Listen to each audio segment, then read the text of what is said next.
Welcome to Inside the 87s, your home for updates of one of the top junior hockey programs in the EHL, located in the hockey hotbed of New Jersey, where hockey players are molded for the next level, the 87 way.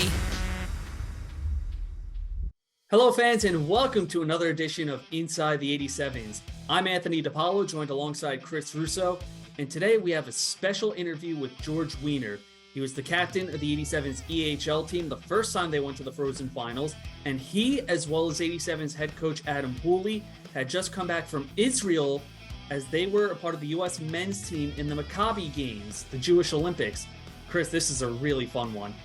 Yeah, this was a good one, and credit to George for just catching up on the time change. He's about 48 hours removed from coming back from, halfway across the world.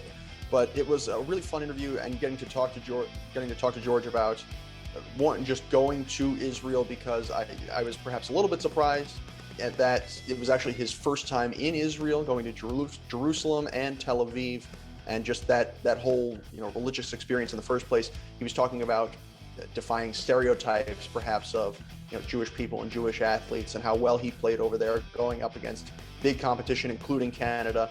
And then talked a little bit about watching the 87s and his other old team, the Hitmen, win championships after he had left and gone off to Wentworth. Another experience we discussed where we talked about just Wentworth in general, coming off his first season there, and the culture of hockey in Boston. George has a lot of accolades to his name, and he can now add gold medalists to that list. So here's our interview with George Weiner. We're here with George Weiner for another edition of Inside the 87s. George was the captain of the 87's EHL team, and this past summer, he was a part of the Maccabi Games in Israel. George, thank you so much for joining us. Thanks so much for having me. I'm happy to be here, and it's good to see you guys again. It's been a while. Likewise. And George, Team USA won the gold medal, the men's team, for the Maccabi Games in Israel. Adam Hooley was an assistant coach. Why don't you explain a little bit about the Maccabi Games and sort of lead into your experience going to Israel? So the Maccabi Games is pretty much just Jewish Olympic Games for Jewish athletes, and it's the same kind of setup as the Olympics every 4 years. They have tons of sports. It's actually the second biggest sporting event in the world, besides, I believe, the Summer Olympics is bigger, but there's more athletes in the Maccabi Games than there are the Winter Olympics. So it was especially out in Israel, it was a pretty big deal. And for me, it was my first time. I'd never been to Israel, staying with a lot of kids on my team. So we got out a week early, and we were just practice in the morning and get to do all the touring of the whole country, and the Dead Sea, Jerusalem, Tel Aviv. And so it was a really cool experience to be able to do that, and then to play hockey out there. I mean, obviously not much hockey going on in the Middle East, but it really is growing out there, that they do really appreciate and love their hockey when they can. I mean, we had our gold medal game had 7,000 people there at a stadium in Jerusalem for a USA Hockey Canada game. Like, that's a weird sentence to say. So it was a really cool experience, and it was really about, kind of showing off that there are, elite Jewish athletes out there. Jewish people kind of have the stereotype of being, nerdy doctors and lawyers and whatnot. And it was really cool to see all the elite athletes that there are in the world that are Jewish. And so it was a really all around life-changing experience. Yeah, well, George, when I think about it, I think of Jewish athletes off the top of my head. I'm usually thinking of ball players. Mm-hmm. So just to play in that, again, play out of that, you said stereotype, to play in the shadow of guys like, off the top of my head, I think Sandy Koufax and Hank Greenberg are the two guys I think of first off. But what does it mean just for your identity, just to be able to play at those games? Oh, it was awesome. I mean, also just putting on a jersey with a USA crest on it is like something everyone dreams about, and you don't really get how many kids really get a chance to do that. So just being able to having the opportunity to do that along with representing my faith is like, kind of the best of both worlds. And it was just an experience of a lifetime. It's hard to put into words how awesome that experience was for me, but it was just such a cool opportunity. Adam Hooley was the assistant coach there, and I believe Brody Selman was also on the U.S. men's team.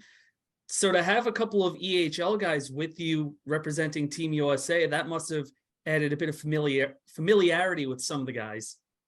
Yeah, definitely. It was awesome being there with Hooley, and I've known Brody. I played with him growing up. He's another New Jersey guy, and obviously we played against him in the AHL. We had a couple other EHL guys. They're a little older though, so we didn't really cross paths in the AHL. But it was fun to have our jokes about our teams back and forth, and it was all good and fun. But it was cool to be able to discuss our time in the AHL.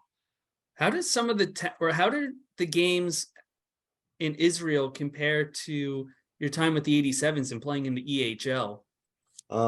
It's a little different. It was team by team. Obviously, Canada was a good team. They had a lot of guys that played pro hockey in the WHL, other CHL leagues. But we played teams like Team Europe and Team Israel. They're a lot. I would say they're still older guys. They could hit pretty hard. They could skate. But against teams like Europe and Israel, I'd say it was a little less skilled.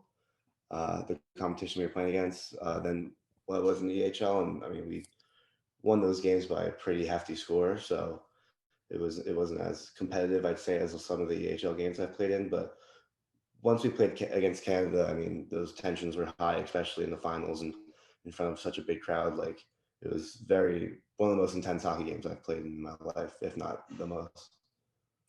Well, George, I wonder, of course, we always think of, even though Israel is the center there, we always think of Canada as really the gold standard of hockey in many senses.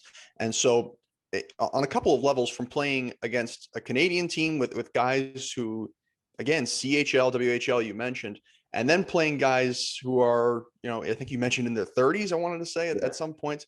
How does that translate? How do you think that translates? Where do you take that going into your next season at Wentworth?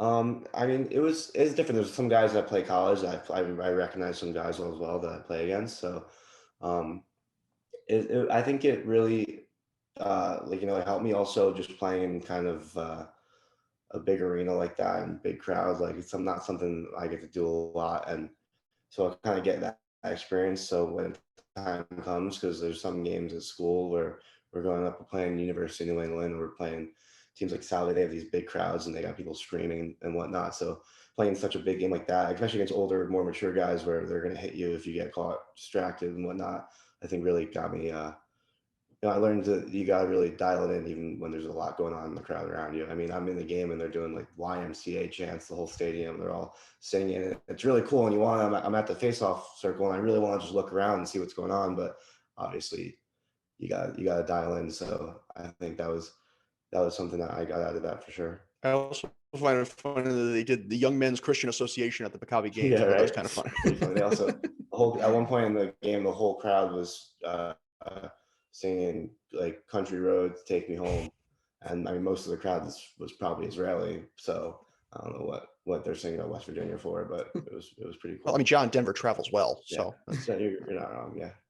I'm glad that Chris brought up Wentworth because you just completed your freshman year there.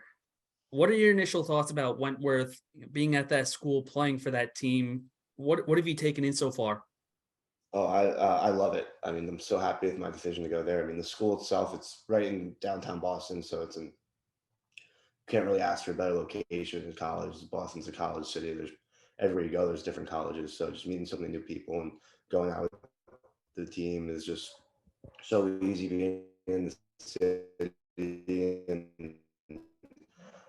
the school itself is challenging, but obviously, guys help you out. The boys, you have some of the boys in your classes, so we work together and help each other out and stuff like that. And then the team itself last year, we didn't do great. We lost first round of playoffs, but we had a really, really close-knit team that we still stay in touch. Our group chat since when the season ended until now pretty much just never died out. So that's probably the biggest thing, just how close we were as a team. And I have friends for life from my first year, and obviously it sucks that seniors are leaving, so I'm so close with those guys. But moving forward, we have such a good group that I think that there's a lot of good things ahead for Wentworth hockey.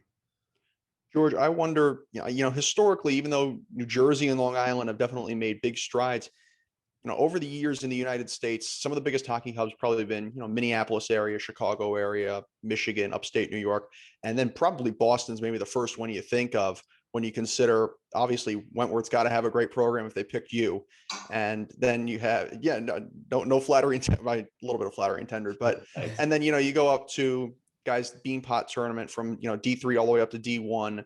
and then youth hockey, and then of course you look at the Bruins. What's it been like just living in that environment in Boston hockey in general? Oh, it's been awesome. I mean, people love their hockey there wherever you go. People are talking about hockey. If they know you play hockey, they're talking to you about hockey. It's really cool. I mean, I don't think there's a better city to be in if you're a hockey player and want to play college hockey, junior hockey, high school hockey. I mean, I don't think there's a better city in the world than Boston, because they really do love their hockey there, and there's just so much of it going on. And George, while Boston is a hockey hotbed, you can argue that New Jersey is too. And I think it's very fitting because you've played New Jersey hockey for just about all your life with Don Bosco, with the 87s. I believe you played with the Hitmen, if I'm not mistaken. Both of those teams won championships this year, along with some other junior teams. Mm-hmm. So to see New Jersey sort of rising in prominence when it comes to hockey too, how good is that to see? Oh, it's awesome. I mean, I've always known it. I mean, growing up, the kids, I mean, I'm a 2000, like we had so many good guys play D1, get drafted, playing pro. Like, it's really cool to see all the guys, the talent that comes out of New Jersey, and you see it now. There's guys playing in the NHL that are around my age from New Jersey, and I mean, it's really awesome. I think there's a lot of junior hockey's growing here too. Obviously, the Hitmen won, the Titans won, the 87s won, so that's really cool to see. I think the next step is just getting more college hockey in New Jersey, be able to keep these kids home. I mean, obviously we have Princeton, which is a great school, a great team. Obviously, not everyone can get into Princeton, so that makes it a little tough to keep kids home. But schools like Rutgers and whatnot, those schools got Division I hockey teams, to be able to bring all the talent, keep all the talent that they have in New Jersey home, I think would be awesome for hockey in Jersey. I'm glad you brought up the Titans, because I do remember that's how I actually first met you, George, because I know this from the broadcasting side. A lot of guys look at your last name and they're like, is it actually Wiener? And I remember going down to ice level during warmups. I called you over and you were like, yeah, that's actually how it's pronounced.